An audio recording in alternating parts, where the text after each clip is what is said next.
Vocês podem me ver aqui hoje, uma senhora de 84 anos, cabelos brancos, mãos enrugadas pelo tempo, mas nem imaginam a história que carrego dentro de mim. Tem coisas que guardamos por tanto tempo que elas se tornam parte da gente, como essas marcas que a vida vai deixando em nossa pele. Antes de começar, já comente de onde você está vendo esse relato. Também aproveita e se inscreva no canal e curta o vídeo. Meu nome é Helena. Nasci em 1941, em Ribeirão das Flores, uma cidadezinha do interior de Minas Gerais que vocês provavelmente nunca ouviram falar. Tão pequena que nem nos mapas aparecia direito. Naquele tempo, a vida era outra. Moça de família não saía sozinha, não falava alto, não tinha sonhos grandes demais. A gente vivia nos limites que os outros traçavam pra gente. Meu pai era farmacêutico, o único da região. Minha mãe cuidava da casa e dava aulas de piano para as moças de família. Vivíamos uma vida simples, mas digna. Respeito era a palavra que mais escutei durante minha criação. Helena, comporte-se com respeito. Helena, fale com respeito. Helena, vista-se com respeito. Eu tinha 18 anos quando conheci o Antônio. Foi na festa de São João da Igreja Matriz, em 1959. Ele era diferente dos outros rapazes. Tinha estudado na capital, falava de coisas que eu só conhecia dos livros e revistas que às vezes chegavam na cidade. E o principal era filho de seu Jerônimo Vieira, dono da tecelagem Vieira, o homem mais rico e poderoso da nossa cidadezinha.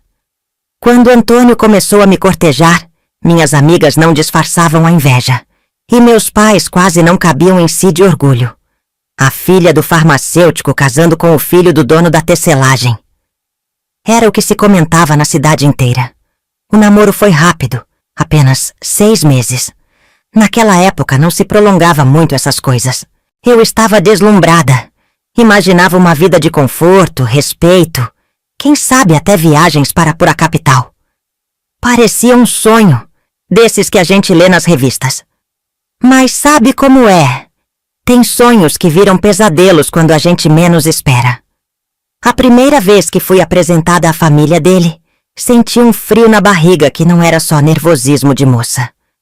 A casa deles era a mais imponente da cidade, no alto da colina, com uma vista que alcançava tudo.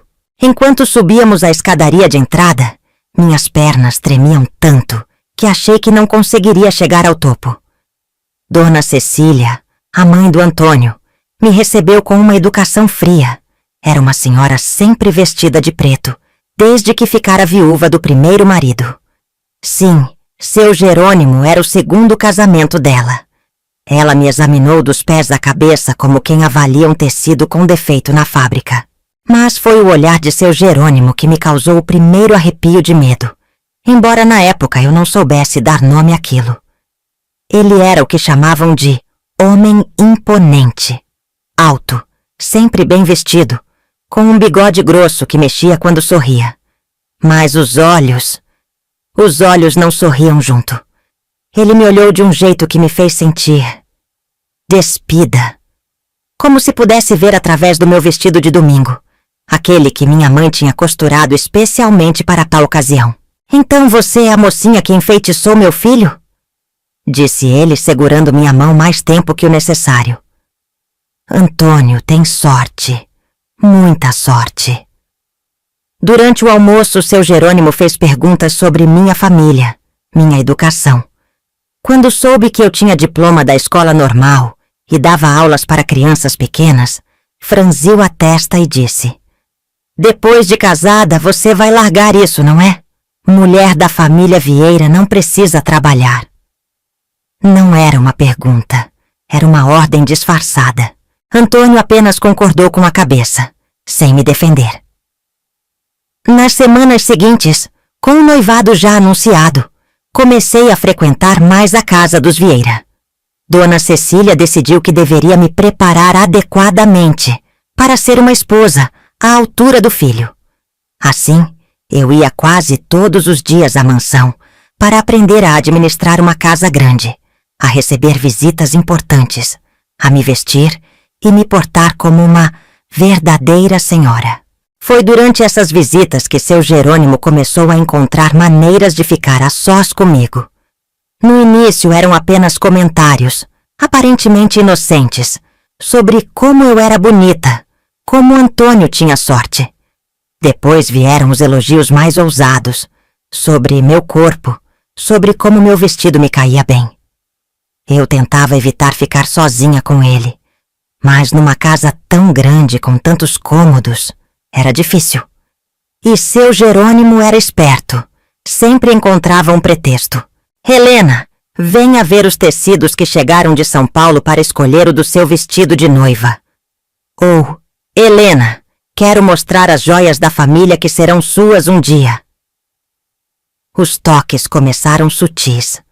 Uma mão no ombro que deslizava um pouco mais, dedos que roçavam meu braço ao me mostrar algo. Um abraço de despedida que durava mais que o normal. Eu me sentia desconfortável, confusa. Será que estava imaginando coisas? Será que era apenas o jeito dele? Afinal, ele era um homem importante, respeitado por todos. Quem acreditaria em mim se eu dissesse algo? As coisas pioraram quando Antônio precisou viajar para São Paulo para resolver negócios da fábrica. Ficaria fora por 2 semanas. Na véspera de sua partida, seu Jerônimo fez questão de dizer, na frente de todos: "Não se preocupe, meu filho. Cuidarei bem da sua noivinha enquanto estiver fora." No 3º dia após a partida de Antônio, seu Jerônimo apareceu em minha casa. Era uma tarde quente de fevereiro de 1960. Minha mãe estava dando aulas de piano e meu pai na farmácia. Ele entrou sorridente, trazendo um pacote. "Trouxe um presente para você, Helena. Um tecido especial que chegou da capital. Pensei que poderíamos ir até a fábrica para você ver como ficaria para um vestido." Meu coração disparou. Não queria ir, mas como dizer não ao futuro sogro, ao homem mais poderoso da cidade? Minha mãe, ao retornar e encontrá-lo na sala, ficou tão honrada com a visita que praticamente me empurrou porta afora com ele. "Que gentileza, seu Jerônimo! Helena, vá se arrumar rápido. Não deixe seu futuro sogro esperando." O caminho até a fábrica foi o mais longo da minha vida. No carro, ele falava sobre os negócios, sobre como a família Vieira tinha influência até na capital do estado, sobre como eu tinha sorte em entrar para uma família tão importante. Quando chegamos, notei que a fábrica estava praticamente vazia. Era domingo. Apenas alguns seguranças por perto. Ele me levou até o depósito de tecidos finos, nos fundos do prédio principal. "Aqui ficam as peças especiais, importadas, que não deixamos à vista de qualquer um." Trancou a porta atrás de nós. Meu Deus, o som daquela chave girando na fechadura ainda ecoa nos meus pesadelos até hoje. Foi lá que aconteceu pela primeira vez. Quando tentei gritar, ele cobriu minha boca com a mão e disse palavras que gravei na memória. "Ninguém vai acreditar em você. Sou Jerônimo Vieira. Se disser algo, acabo com o casamento e com a reputação da sua família. Seu pai nunca mais venderá um remédio nesta cidade. Sua mãe perderá todas as alunas. Vocês terão que sair daqui como cães enxotados. E você, uma noiva rejeitada, uma moça falada, que futuro teria?" Quando voltei para casa, tranquei-me no quarto e chorei até não ter mais lágrimas. Sentia-me suja, humilhada, traída. Pensei em contar para minha mãe, mas as palavras dele martelavam na minha cabeça. Ele tinha razão. Quem acreditaria em mim contra ele? Quem arriscaria enfrentar o poderoso Jerônimo Vieira? Passei a evitar ir à casa dos Vieira, inventando desculpas. Mas como explicar à minha família tão orgulhosa do casamento que se aproximava? Como dizer a Antônio que seu pai, o homem que ele admirava, era um monstro? E se ele não acreditasse em mim? Se escolhesse ficar do lado do pai? Antônio voltou de viagem trazendo presentes para todos. Para mim, um delicado conjunto de pérolas que tinha pertencido à avó dele. Para você usar no nosso casamento, disse ele me abraçando. Aquele abraço que deveria me trazer conforto só aumentou minha angústia. Como continuar com aquele casamento? Mas como recuar sem destruir minha família? Os preparativos para o casamento continuaram.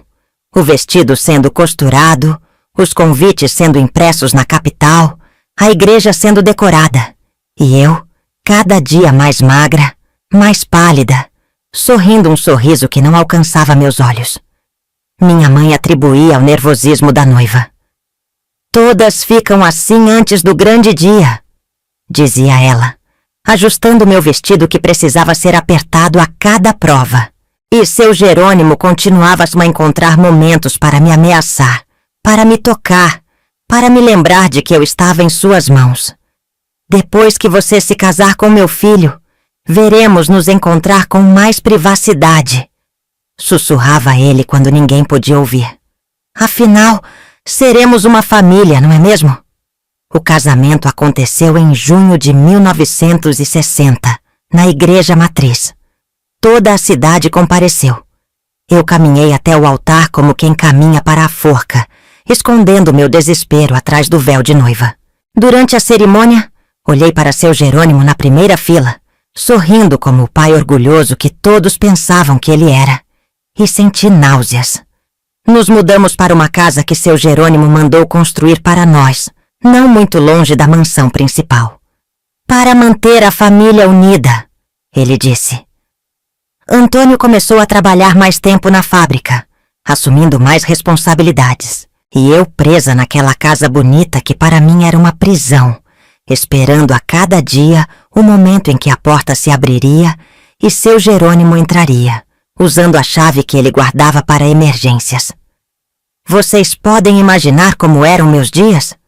O terror constante, o nó no estômago, o sobressalto a cada ruído na porta. Eu vivia em um pesadelo acordada, sem saber como escapar, sem ter com quem contar. Naquela época, essas coisas não se falavam, não se denunciavam.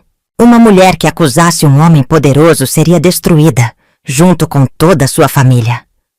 Mas eu sabia no fundo da minha alma que aquilo não podia continuar, que de alguma forma, em algum momento, eu precisaria encontrar coragem para romper aquele ciclo de abuso e silêncio.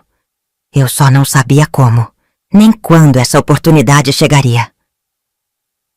Em 1961, descobri que estava grávida. Por um breve momento, pensei que aquilo mudaria tudo. Quando contei ao Antônio, ele me abraçou com lágrimas nos olhos, tão feliz que mal conseguia falar. Vamos ser uma família de verdade, ele disse com as mãos em minha barriga ainda plana.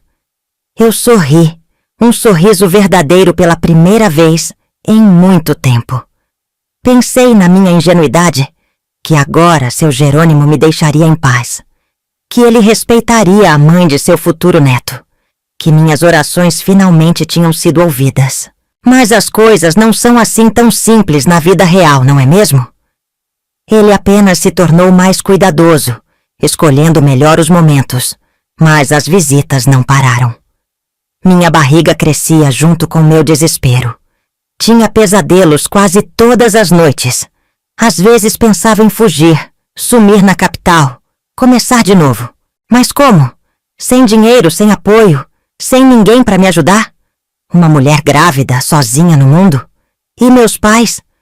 O que seria deles quando seu Jerônimo descarregasse sua raiva sobre eles? Foi durante o 7º mês de gravidez que tudo mudou.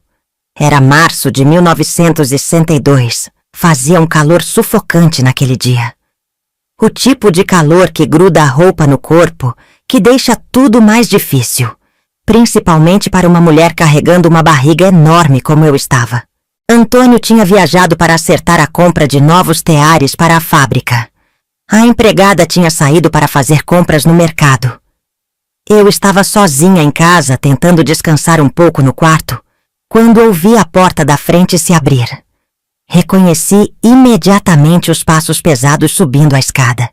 Tentei me levantar, queria trancar a porta do quarto, mas meu corpo pesado me tornava lenta demais.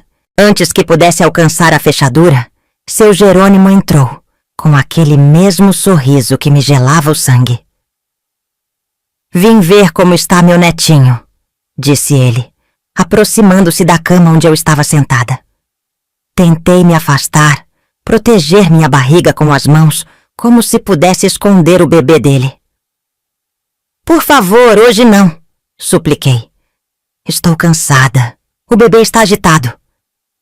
Ele ignorou minhas palavras como sempre fazia. Sentou-se na beirada da cama e colocou a mão sobre minha barriga. "Vai ser um menino, tenho certeza. Um herdeiro forte para os Vieira. Você está fazendo bem seu papel, Helena." Quando suas mãos começaram a deslizar para além da barriga, algo se quebrou dentro de mim. Foi como se uma represa estourasse, como se toda a raiva, o medo e a humilhação que eu havia engolido por tantos meses de repente transbordassem. "Não!" gritei, afastando suas mãos com uma força que nem sabia que tinha. "Chega! Se você me tocar de novo, vou contar tudo para o Antônio, para a dona Cecília, para a cidade inteira." Ele riu. Um riso frio que me gelou até os ossos. "Ninguém acreditará em você. Será sua palavra contra a minha. A palavra de uma moça histérica contra a de um homem respeitado por todos. Você destruirá sua família, seu casamento. E para quê? Para ser apontada na rua como louca? Ou pior, como sedutora do próprio sogro?" Naquele exato momento, como se Deus tivesse finalmente ouvido minhas preces, a porta do quarto se abriu novamente. Era Antônio. Ele tinha voltado mais cedo da viagem, querendo me fazer uma surpresa. Seu rosto, ao ver seu pai sentado na nossa cama, com as mãos sobre mim, primeiro registrou confusão, depois uma suspeita crescente. "Pai, o que o senhor está fazendo aqui?" perguntou ele, a voz estranhamente controlada. Seu Jerônimo se levantou calmamente, ajustando a do paletó como se nada demais estivesse acontecendo. "Vim ver como está sua esposa e meu futuro neto. Você deveria agradecer minha preocupação." Antônio olhou para mim, viu as lágrimas que eu não conseguia mais conter, o terror em meus olhos. Algo despertou nele. Uma intuição, talvez, ou simplesmente a verdade que sempre esteve diante de seus olhos, mas que ele se recusava a ver. "Helena, o que está acontecendo? Por que você está chorando?" perguntou ele, aproximando-se da cama, ignorando o pai. Olhei para seu Jerônimo, que me encarava com um aviso silencioso nos olhos. Naquele momento, algo dentro de mim se quebrou, e ao mesmo tempo, algo novo nasceu. A coragem do desespero, talvez. Seu pai tem me visitado quando você não está. Ele me toca, Antônio. Desde antes do nosso casamento. Na fábrica, aqui em casa, quando estou sozinha." As palavras saíram em torrente, como uma represa que finalmente se rompe. O rosto de Antônio transformou-se diante dos meus olhos. A cor abandonou suas faces. Depois um vermelho intenso tomou conta de sua pele. Nunca tinha visto aquela expressão nele antes. Ele se virou lentamente para o pai. "É verdade isso?" perguntou, a voz quase irreconhecível. Seu Jerônimo manteve a pose de dignidade ofendida. "Claro que não. Sua esposa está confusa, hormonal por causa da gravidez. Sempre tive apenas afeição paternal por ela. Você sabe disso." "Mentiroso!"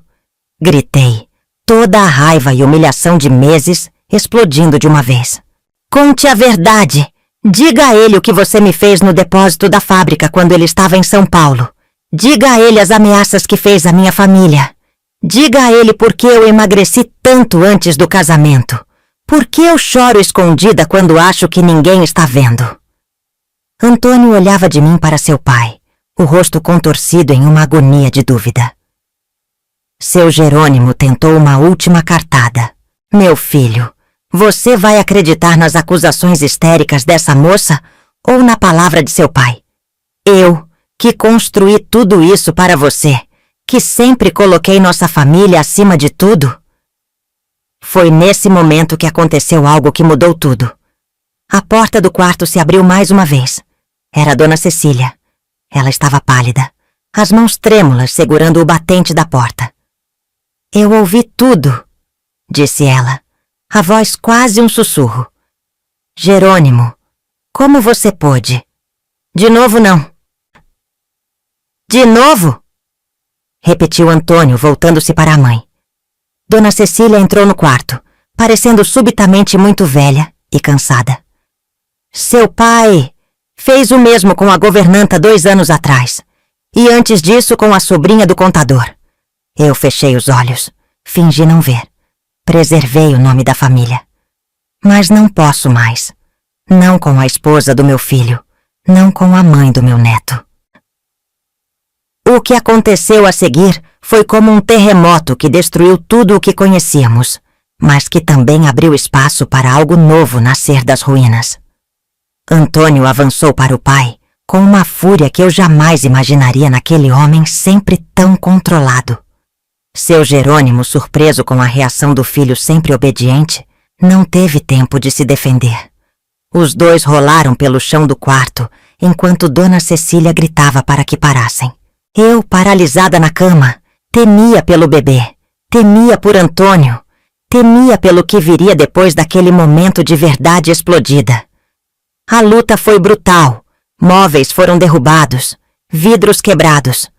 Antônio gritava palavras que eu nunca o ouvira pronunciar antes, acusações, maldições contra o próprio pai.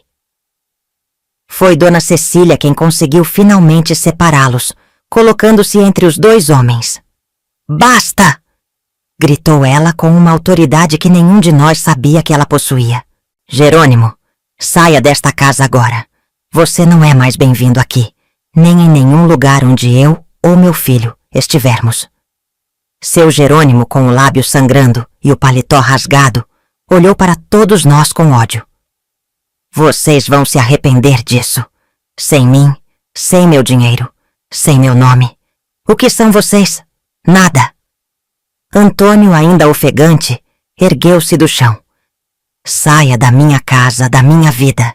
Se eu o vir perto da minha esposa novamente, não responderei por mim. Quando seu Jerônimo finalmente saiu, batendo a porta com força, o silêncio que ficou parecia pesado demais para suportar. Antônio veio até a cama, ajoelhou-se ao meu lado, pegou minhas mãos entre as suas. Por que você não me contou antes? Todo esse tempo, você sofrendo sozinha. As lágrimas dele caíam sobre nossas mãos unidas.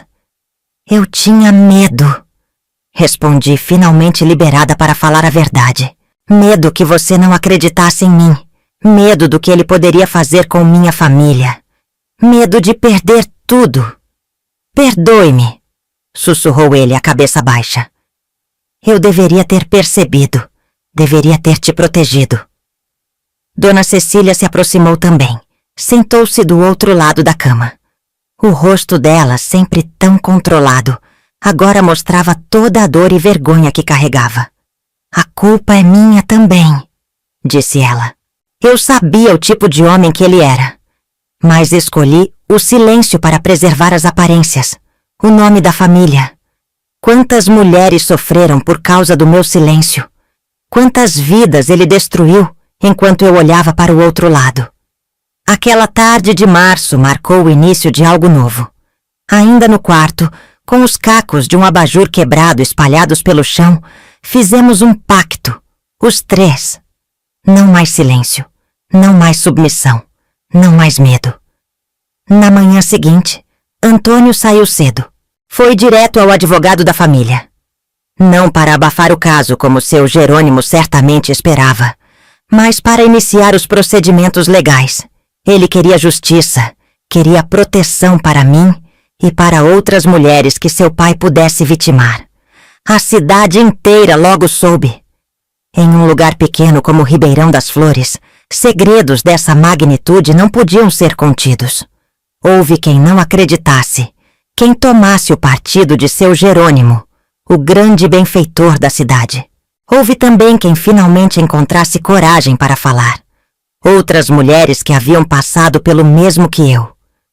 Dona Cecília, que sempre viveu à sombra do marido, revelou uma força que surpreendeu a todos. Ela se divorciou de seu Jerônimo, algo quase inédito para uma mulher de sua posição naquela época. Abriu mão de confortos materiais, de status social, tudo para ficar ao lado do filho e da nora. Tudo para fazer o que era certo, finalmente.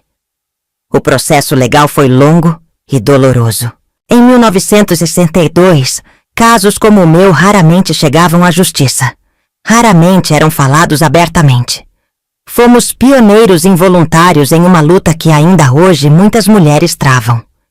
Em abril daquele mesmo ano, nasceu minha filha, Mariana. Quando segurei aquele pequeno ser pela primeira vez, senti que todo o sofrimento tinha valido a pena, se o resultado final era aquela criança perfeita em meus braços. Antônio chorou quando a viu, e naquele momento, soube que apesar de tudo, tínhamos chance de sermos uma família de verdade. O julgamento de seu Jerônimo aconteceu em outubro de 1963. 5 mulheres, incluindo eu, testemunharam contra ele. A pressão social foi imensa. Recebemos ameaças, tentativas de suborno. Fomos chamados de mentirosos, traidores, ingratos. Mas permanecemos firmes. Por ironia do destino, foi Dona Cecília quem forneceu as provas mais contundentes contra o ex-marido.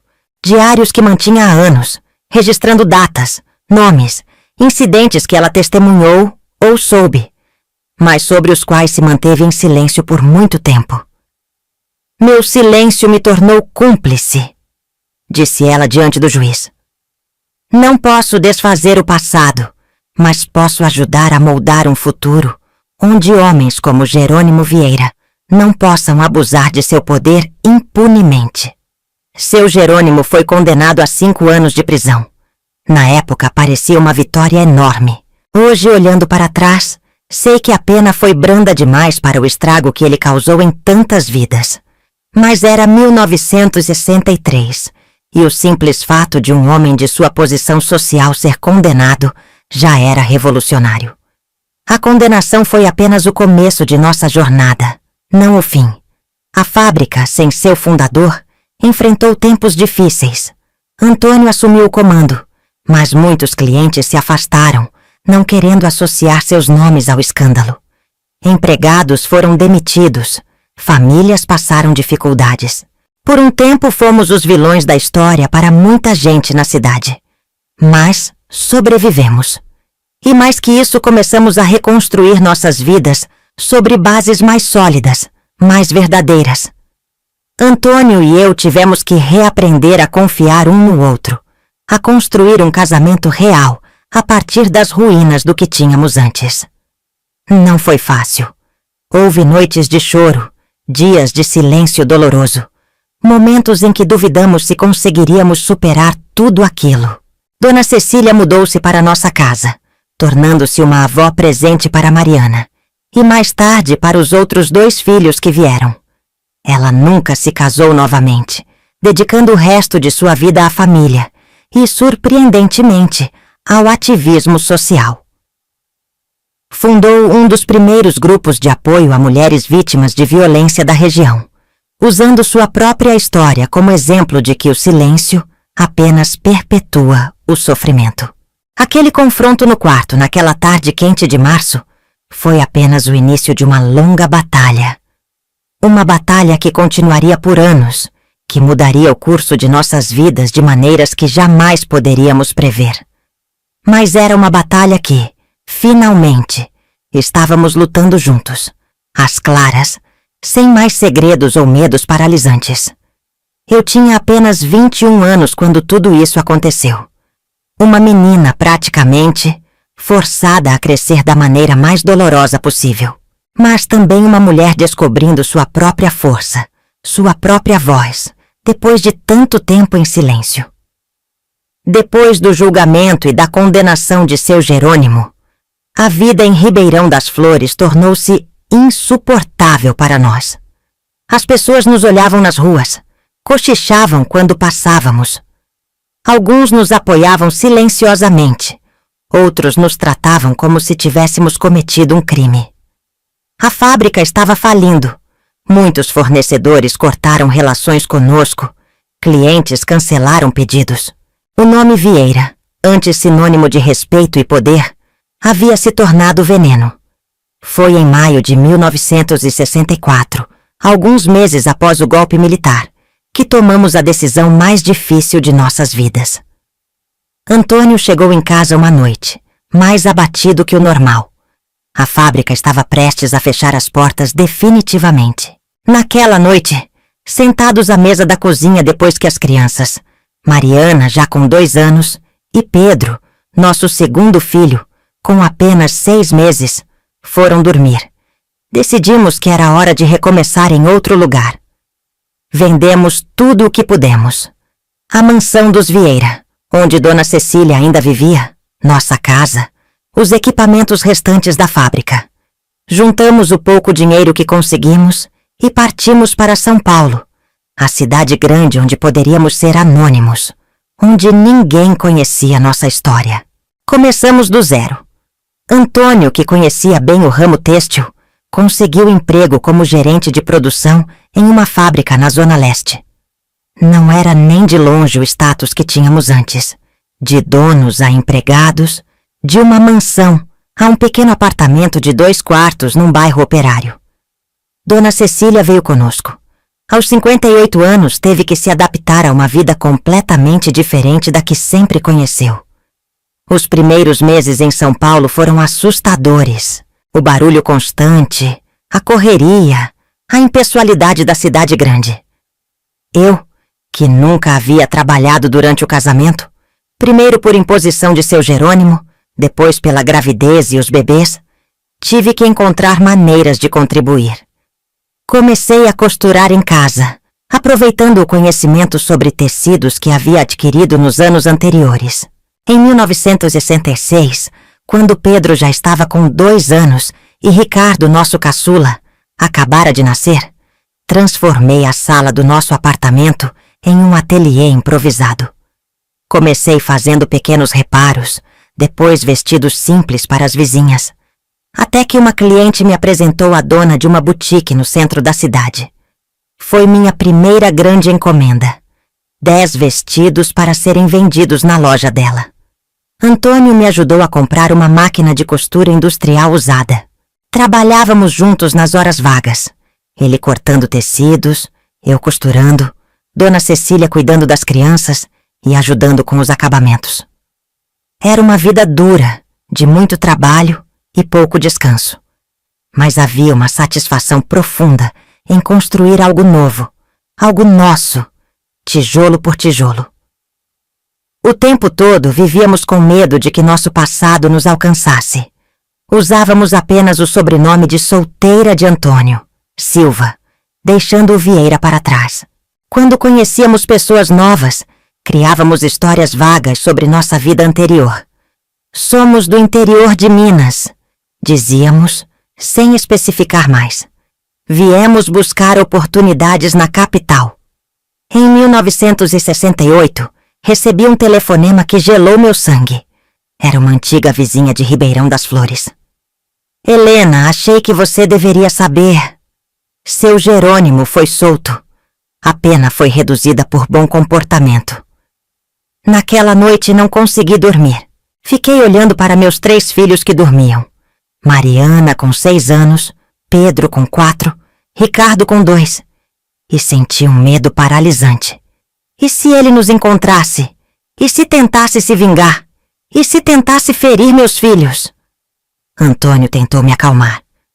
Estamos em São Paulo, Helena. Uma cidade enorme. Ele nunca nos encontrará aqui. E mesmo que tentasse, não somos mais aquela família assustada de antes. Somos fortes agora. Estamos juntos nisto.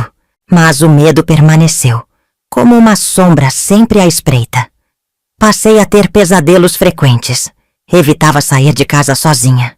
Olhava por cima do ombro constantemente. O fantasma de seu Jerônimo Mesmo a centenas de quilômetros de distância, ainda tinha poder sobre mim. Foi Dona Cecília quem me salvou dessa vez. Uma tarde, enquanto as crianças estavam na escola e Antônio no trabalho, ela se sentou comigo no ateliê. Helena, disse ela pegando minhas mãos entre as suas, você não pode deixar que ele continue te aprisionando, mesmo de longe. Já perdemos muito por causa dele. Não podemos perder também nosso presente, nosso futuro. Tenho algo para te mostrar. Era um obituário. Uma pequena nota no jornal de Ribeirão das Flores. Faleceu ontem, vítima de ataque cardíaco, o ex-industrial Jerônimo Vieira, 65 anos. O corpo foi sepultado no cemitério municipal, sem a presença de familiares. Ele morreu sozinho, disse Dona Cecília. Sem família, sem amigos, sem o império que construiu. Acabou. Helena, ele realmente acabou. Chorei quando li aquele recorte. Não foram lágrimas de alegria nem de tristeza. Foram lágrimas de alívio, de libertação. O monstro dos meus pesadelos havia desaparecido para sempre. Foi como se um enorme peso fosse removido dos meus ombros. Nas semanas seguintes comecei a dormir melhor. Passei a sorrir mais. Recuperei o prazer em pequenas coisas que havia esquecido. O gosto de um café da manhã sem pressa no domingo. O som do riso das crianças brincando. A sensação do sol no rosto durante um passeio no parque. Meu pequeno ateliê cresceu. Contratei 2 costureiras para ajudar com o volume crescente de encomendas. Antônio, vendo o sucesso do negócio, começou a sonhar em sair do emprego na fábrica para trabalharmos juntos. Em 1969, demos o passo que parecia impossível alguns anos antes. Abrimos nossa própria confecção. Era um galpão pequeno no Brás, bem diferente da imponente tecelagem Vieira. Começamos com 3 máquinas industriais e muitos sonhos. Antônio cuidava da parte administrativa e de vendas, eu do design e da produção. Dona Cecília, mesmo já com mais de 60 anos, ajudava na supervisão das costureiras e no controle de qualidade. Os anos de 1970 começaram com uma onda de otimismo para nós. O ateliê prosperava. As crianças cresciam saudáveis. Tínhamos conseguido comprar um apartamento maior, mais próximo do centro. Os terrores do passado foram lentamente perdendo força, transformando-se em cicatrizes, marcas permanentes, sim, mas que já não causavam dor aguda a cada movimento. O Brasil vivia a era do chamado milagre econômico. A moda nacional ganhava força, incentivada por campanhas como a Moda Brasileira, do governo militar. Aproveitamos o momento, expandimos a confecção, passamos a produzir não apenas para boutiques, mas para lojas de departamento. Contratamos mais funcionários, compramos equipamentos melhores. Foi em 1972 que recebi o convite que mudaria novamente o rumo da nossa história. Uma revista feminina bastante conhecida em São Paulo queria fazer uma matéria sobre mulheres empreendedoras.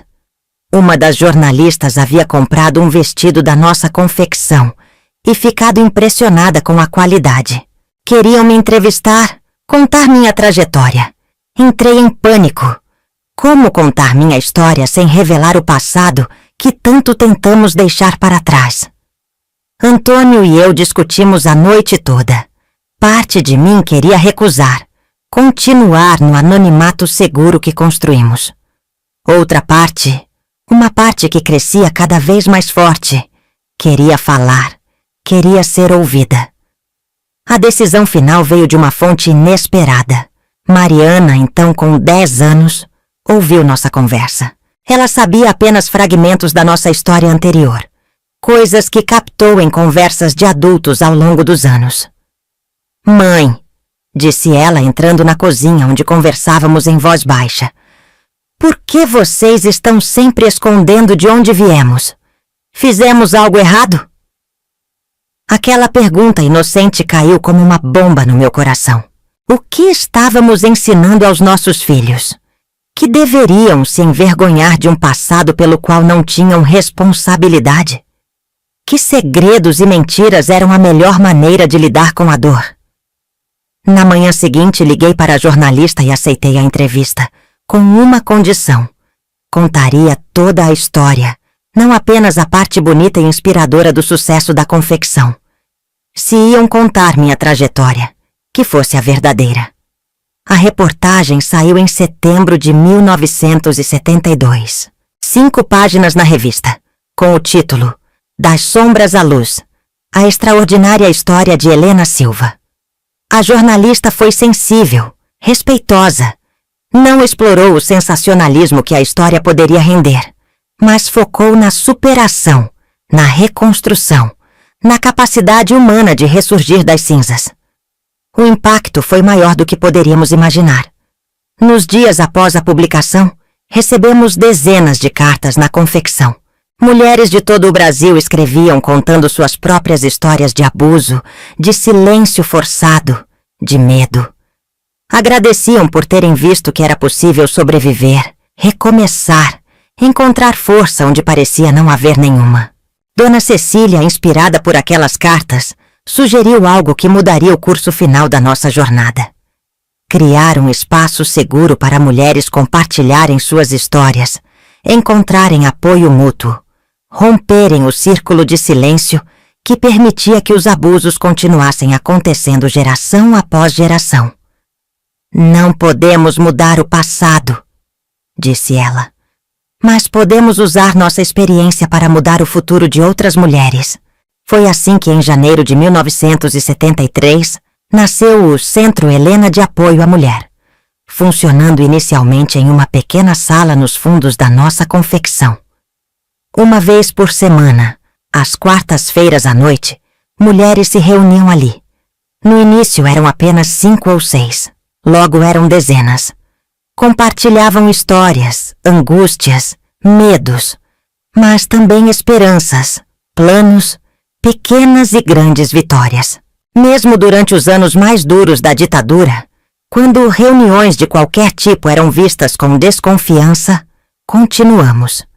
Disfarçávamos os encontros como aulas de costura ou cursos de artesanato. De certa forma, era verdade. Estávamos ensinando umas às outras a recosturar vidas rasgadas pela violência, a tecer novos futuros a partir dos retalhos do que sobrou. Os anos seguintes foram de crescimento em todos os sentidos. A confecção prosperou, chegando a ter mais de 50 funcionários em 1975. O Centro de Apoio expandiu para um imóvel próprio em 1974, oferecendo não apenas suporte emocional, mas também assistência jurídica, cursos profissionalizantes, creche para os filhos das mulheres que precisavam trabalhar.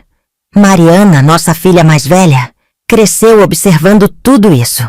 Aos 15 anos, em 1977, ela já ajudava no centro, acompanhando as crianças enquanto suas mães participavam das reuniões. Antônio, que no início tinha reservas sobre nossa exposição pública, tornou-se um defensor ferrenho da causa.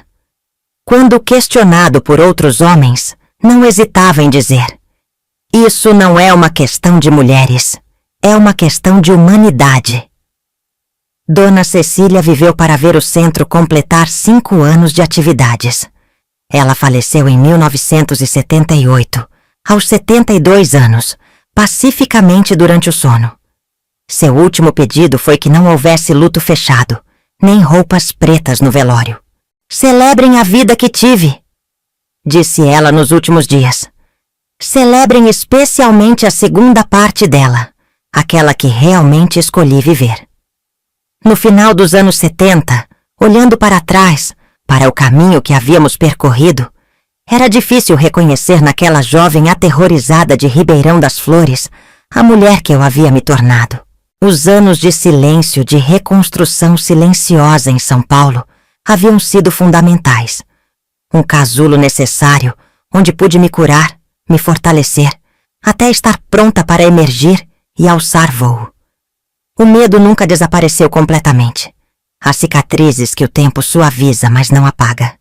Certas datas, Certos cheiros, certos sons ainda podem me trazer flashes do passado. Mas aprendi que ser forte não significa não ter medo. Significa seguir em frente apesar dele. Os anos de silêncio, aquele período em que vivemos quase escondidos em São Paulo, reconstruindo nossas vidas tijolo por tijolo, foram essenciais. Foi nesse silêncio que encontrei minha voz verdadeira. Foi nesse aparente esconder que descobri a coragem de me mostrar por inteiro. Como dizia minha sogra, Dona Cecília, nos seus últimos anos, às vezes precisamos nos esconder para sobreviver, mas não podemos permanecer escondidos se queremos realmente viver. É viver, não apenas sobreviver. Era o que finalmente estávamos aprendendo a fazer. Mas a vida sempre guarda surpresas, mesmo quando achamos que finalmente encontramos equilíbrio. E o círculo que começou a se fechar naquela tarde em Ribeirão das Flores ainda tinha um último arco a completar. Foi em 1985, quando eu já estava com 44 anos, que recebi uma carta que fez meu coração parar por um instante. O envelope tinha um carimbo de Ribeirão das Flores, um nome que há muito não via escrito, mas que nunca deixou de ecoar nas profundezas da minha memória. A carta era de Maria Soares, a antiga esposa do contador da tecelagem Vieira. Abri com mãos trêmulas, temendo o que poderia encontrar ali. Mas não eram más notícias, pelo menos não diretamente. Maria escrevia para me contar que tinha lido minha história na revista. Alguém havia guardado aquela edição de 1972 por todos esses anos e que, inspirada pelo que eu havia feito, estava tentando ajudar uma jovem na cidade que passava por situação semelhante. A diferença, Helena, ela escrevia, é que desta vez o agressor é o filho de seu Jerônimo. Carlos Vieira voltou para Ribeirão das Flores há alguns anos, reabriu parte da fábrica em menor escala e tem repetido os mesmos comportamentos do pai. Carlos, o meio-irmão de Antônio, nascido do primeiro casamento de seu Jerônimo. Ele tinha quase 20 anos mais que Antônio, e nunca convivemos muito. Ele já vivia em Portugal quando me casei. Eu mal conseguia lembrar de seu rosto. Eu poderia ter jogado aquela carta fora. Poderia ter respondido com algumas palavras de encorajamento e seguido minha vida reconstruída em São Paulo. Afinal, o que eu devia àquela cidade que me expulsou, àquela família que me destruiu? Mas nas noites seguintes, não consegui dormir. Via o rosto daquela jovem desconhecida, sentindo o mesmo terror que eu havia sentido. Via o rosto de Carlos, que na minha imaginação era idêntico ao de seu Jerônimo. Era como se todo o caminho que percorri, toda a cura que havia conquistado, só tivesse significado se ajudasse a interromper aquele ciclo vicioso. Mostrei a carta para Antônio. Ele estava com 48 anos então, os cabelos já mostrando fios grisalhos nas têmporas, linhas de expressão ao redor dos olhos. Ficou em silêncio por muito tempo após ler. "Nós vamos, não é?" Ele disse por fim. Não era uma pergunta. Era uma constatação. Depois de tudo que vivemos juntos, ele me conhecia bem o suficiente para saber qual seria minha decisão. "Vamos", respondi. "Mas primeiro, precisamos conversar com nossos filhos." Mariana tinha 23 anos então, estava na faculdade de Direito, influenciada diretamente por nossa história. Pedro, com 21, trabalhava conosco na confecção, já assumindo responsabilidades administrativas. Ricardo, o caçula de 19, cursava jornalismo. Todos eles conheciam fragmentos da nossa história anterior, mas nunca haviam posto os pés em Ribeirão das Flores. Reunimos os três numa noite de domingo, após o jantar. Contei pela primeira vez de forma completa toda a história do começo ao fim. Mariana chorava silenciosamente. Pedro apertava os punhos com raiva contida. Ricardo fazia anotações rápidas. Sempre o jornalista.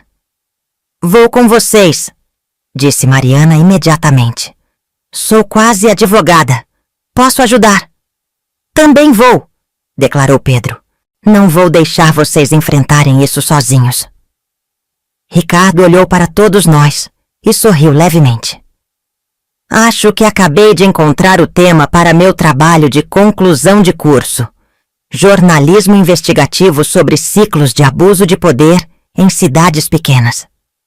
Naquele momento, olhando para meus 3 filhos adultos, senti algo que nunca havia experimentado antes. Não era mais apenas eu e Antônio contra o mundo, escondendo-nos, protegendo-nos. Era uma família inteira, forte, unida, pronta para enfrentar o passado de cabeça erguida. Nossa volta a Ribeirão das Flores, em agosto de 1985, não passou despercebida. O ônibus nos deixou na praça central e bastou olhar ao redor para perceber como o tempo havia transformado aquele lugar. A cidade havia crescido, lojas novas, ruas asfaltadas onde antes havia apenas terra.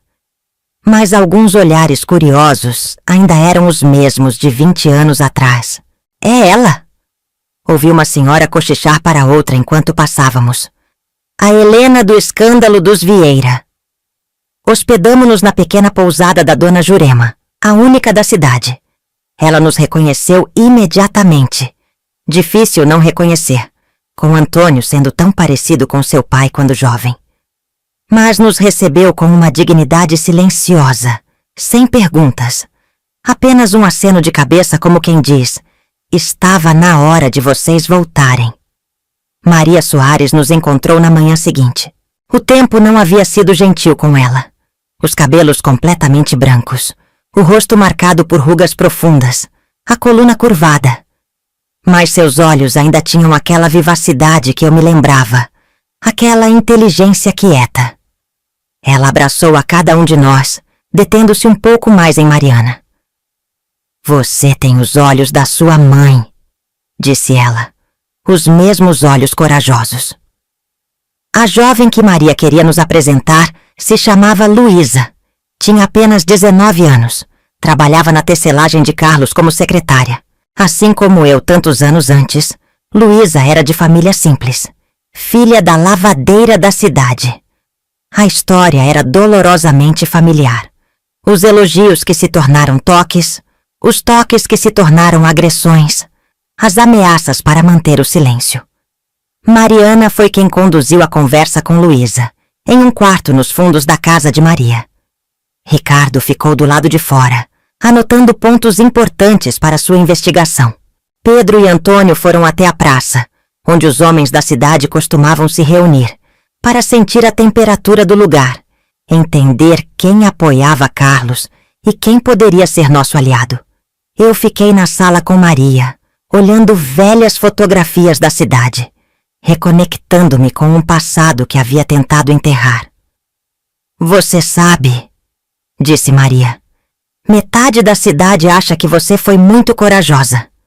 A outra metade ainda diz que você destruiu a família mais importante daqui e, com ela, a economia local. Oh, sorri levemente. E você, Maria? O que você acha? Eu acho que vocês chegaram bem a tempo, respondeu ela. Carlos está tentando se candidatar a prefeito nas próximas eleições. Ele tem usado o nome da família, o legado do pai. Mas não o legado criminoso, claro. Apenas o legado empresarial. Se ele conseguir esse poder político, além do econômico que já tem... Não precisou completar a frase. Eu entendia bem demais. O que aconteceu nos dias seguintes foi como um redemoinho que varreu Ribeirão das Flores. Ricardo, com seu faro jornalístico, começou a encontrar outras vítimas, não apenas de Carlos, mas também antigas vítimas de seu Jerônimo, que nunca haviam falado. Mariana, usando seus conhecimentos jurídicos ainda em formação, organizou relatos, evidências, fez registros formais. Pedro e Antônio tiveram a ideia mais ousada. Foram até a tecelagem, enfrentaram Carlos diretamente. Foi o momento mais tenso da nossa jornada. Carlos, então com mais de 60 anos, era a imagem viva de seu Jerônimo. O mesmo porte, O mesmo olhar de desprezo, o mesmo tom arrogante. Vocês voltaram para terminar de destruir o que resta do nome Vieira? Ele perguntou, fingindo um tom de ironia, mas com os olhos faiscando de raiva. Voltamos para impedir que a história se repita, respondeu Antônio, com uma calma que eu sabia que custava a ele um esforço enorme. As pessoas estão falando, Carlos, e desta vez não vai haver silêncio. 1 semana. Foi o tempo que passamos em Ribeirão das Flores, mas foi suficiente para iniciar uma verdadeira revolução na cidade. Ricardo gravou depoimentos, Mariana organizou um grupo de apoio nos moldes do que tínhamos em São Paulo, Pedro e Antônio falaram com antigos funcionários da fábrica, que tinham informações sobre irregularidades financeiras nas empresas de Carlos. Na manhã em que íamos partir, encontramos um grupo de mulheres esperando em frente à pousada. Eram mais de 20, de todas as idades, de todas as classes sociais da pequena cidade. Estavam ali para agradecer, para compartilhar suas histórias, para pedir que não as esquecêssemos novamente. Luísa estava entre elas, o rosto transformado por uma confiança nova. Vou prestar queixa formal, ela disse, e vou me candidatar a vereadora nas próximas eleições. Esta cidade não vai mais ser governada pelo medo. Deixamos Ribeirão das Flores diferente de como a encontramos, e partimos diferentes de como chegamos. O círculo não se fechou naquela visita. Pelo contrário, ele se abriu, expandiu-se, transformou-se em algo maior.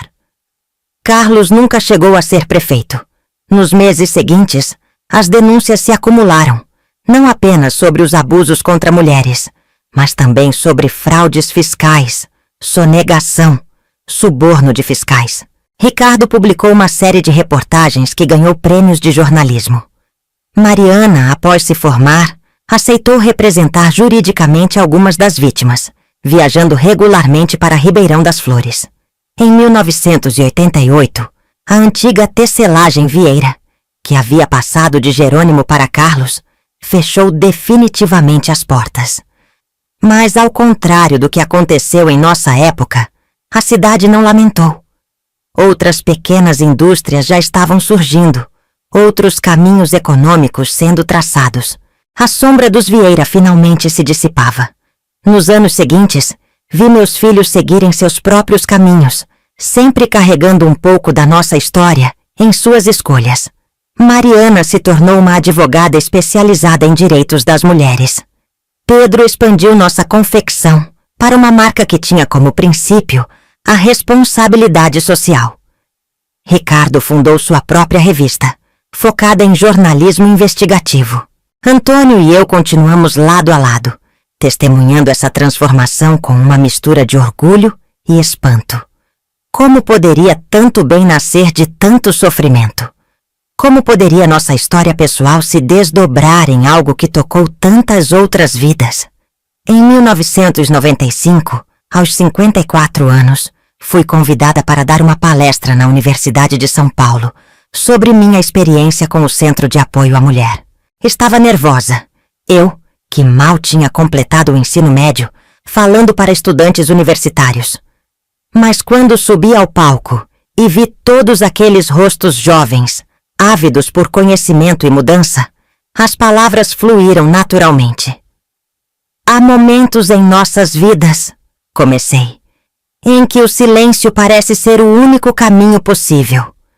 Momentos em que nos escondemos, em que desaparecemos dentro de nós mesmos para sobreviver.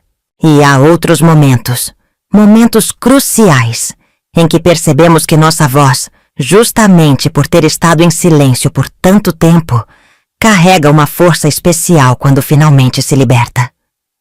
Nos 30 anos que se seguiram, vi o mundo mudar de maneiras que jamais imaginei possíveis quando era aquela jovem aterrorizada em Ribeirão das Flores. Vi movimentos de mulheres ganharem força, vi leis mudarem, vi a sociedade começar, lentamente, dolorosamente, a encarar verdades que estiveram enterradas por gerações.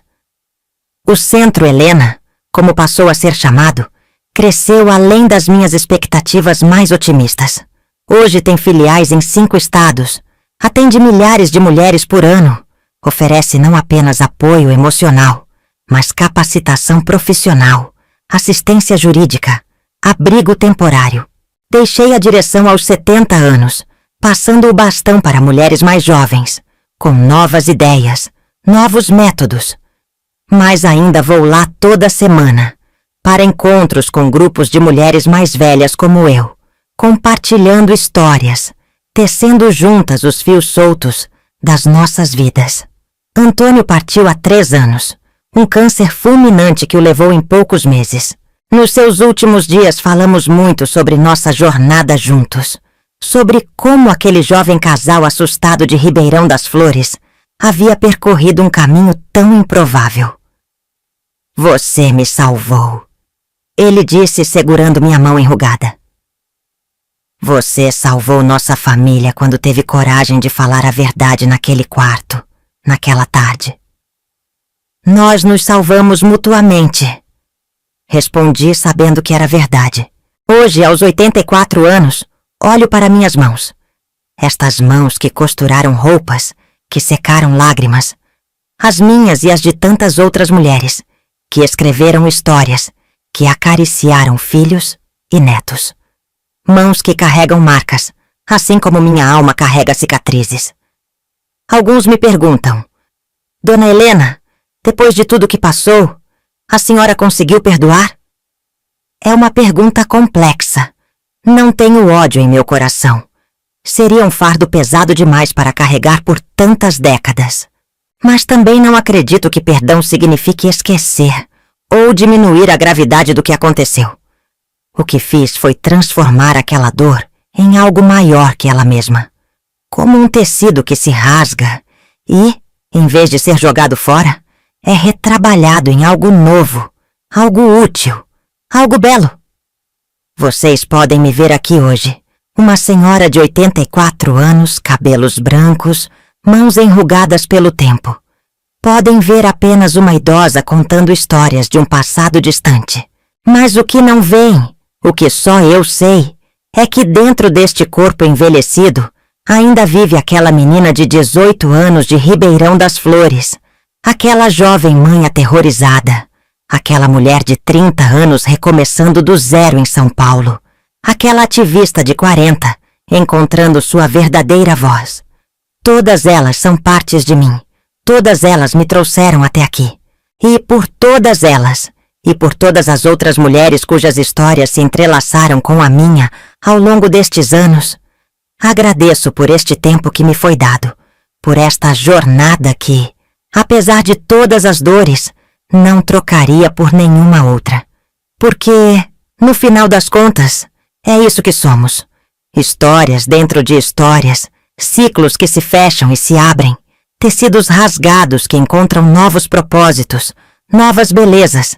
Se você gostou da minha história, por favor se inscreva no canal, ativa o sininho e curta o vídeo. Isso me deixa muito feliz. Até mais, queridas e queridos!